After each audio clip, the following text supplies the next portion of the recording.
వరంగల్ నగరంలో ఇండోర్ స్టేడియంలో ఏర్పాటు చేసిన ప్రజాపాలన దరఖాస్తుల స్వీకరణ కార్యక్రమానికి కమిషనర్ పరిశీలించారు. వరంగల్ నగరంలోని 66వ డివిజన్లో ఎలాంటి ఇబ్బందులు కలగకుండా మహిళలకు, పురుషులకు మరియు వృద్ధులకు వేర్వేరుగా క్యూ లైన్లు ఏర్పాటు చేశామని, కాంగ్రెస్ ప్రభుత్వం మేనిఫెస్టో పెట్టిన 6 గ్యారెంటీలు అమలు చేసేందుకు ఈ దరఖాస్తులు ఉపయోగపడతాయని, ప్రజలు ఎవరు ఆందోళన చెందాల్సిన అవసరం లేదని, వారు వారి డివిజన్ కేటాయించిన చోట దరఖాస్తులు ఇవ్వాలని, ఈ ప్రక్రియ ఇప్పటితో అయిపోతుందని, ప్రతి 4 నెలలకు ఓసారి జరుగుతూ ఉంటుందని, ప్రజలు సమన్వయంతో ఉండాలని కమిషనర్ అన్నారు.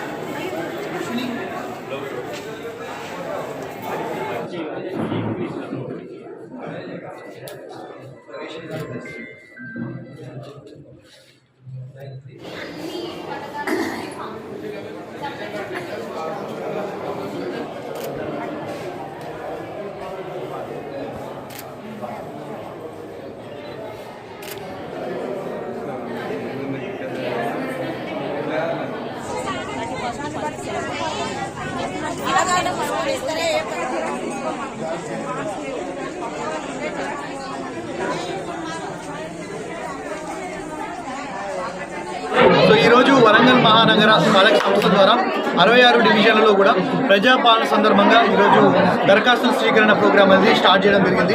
ఇందులో భాగంగా ప్రతి వార్డుకి అధికారులందరినీ కూడా టీమ్ విజిటింగ్ వార్డు సభలు పెడుతున్నాము. సో ప్రతిరోజు 8 వార్డులు చొప్పున వార్డు సభ నడుస్తుంది. మరియు ప్రతి కౌంటర్లు ప్రతి వార్డులో పెట్టడం జరిగింది. ఈ వార్డు కౌంటర్లు ఈ 8 రోజులు కూడా కంటిన్యూస్గా ఉంటుంది. సో డిసెంబర్ 28 నుంచి జనవరి 6వ తారీఖు మధ్యలో, డిసెంబర్ 31, జనవరి 1 2 రోజులు ఉండవు. సో మిగిలిన ఈ 8 రోజుల్లో కంపల్సరీగా ఈ ప్రతి వార్డులో కౌంటర్స్ ఏర్పాటు చేయడం జరిగింది. సో ప్రజలందరూ కూడా వారి యొక్క స్కీమ్స్ అనేవి కామన్ అప్లికేషన్ ఫామ్ ఉంది. సో అప్లికేషన్ ఫామ్తో పాటు Aadhaar card and ration card ఉన్న వాళ్ళు ఉంటే రేషన్ కార్డు కూడా దరఖాస్తు జతపరిచి వాటిని అప్లికేషన్ సబ్మిట్ చేయొచ్చు. సో కౌంటర్స్ కూడా పెట్టడం జరిగింది. హెల్ప్ డెస్క్ కౌంటర్లు 3 పెట్టడం జరిగింది. ఆర్పీలు కూడా ఉన్నారు, వాళ్ళు కూడా మీకు అసిస్ట్ చేస్తారు.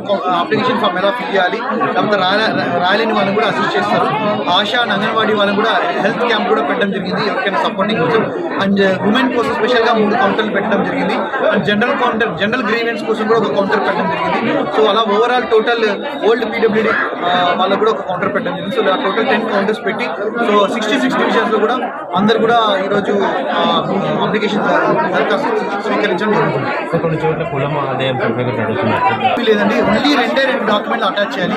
Aadhaar card, ration card. Aadhaar card ఉంటుంది అందరి దగ్గర కాబట్టి అప్లై పెట్టచ్చు. రేషన్ కార్డు ఉంటే పెట్టండి, లేకపోయినా కానీ పర్లేదు. ఆ దరఖాస్తు తీసుకుంటాము. నెక్స్ట్ గవర్నమెంట్ పాలసీ డిసిషన్ కోసం వెయిట్ చేస్తాము. ఇది ఒక నిరంతర ప్రక్రియ కాబట్టి గవర్నమెంట్ డైరెక్షన్స్ ప్రకారం ప్రతి 4 నెలలకు ఒకసారి మళ్ళీ అప్లికేషన్స్ తీసుకోవడం జరుగుతుంది. కాబట్టి ఫస్ట్ ఇనిషియేటివ్లో భాగంగా డిసెంబర్ 28 నుంచి జనవరి 6 తీసుకోవడం జరుగుతుంది. రేషన్ కార్డులో ఉన్న కుటుంబంలో 5-6 ఉన్నా కానీ అందరూ ఒక్కొక్క అప్లికేషన్ ఫిల్ చేస్తాం. అసలు కామన్ అప్లికేషన్ ఫామ్ అందరూ కూడా ఒక అప్లికేషన్ ఫిల్ చేయాలని మరొకసారి కోరుకుంటున్నాను.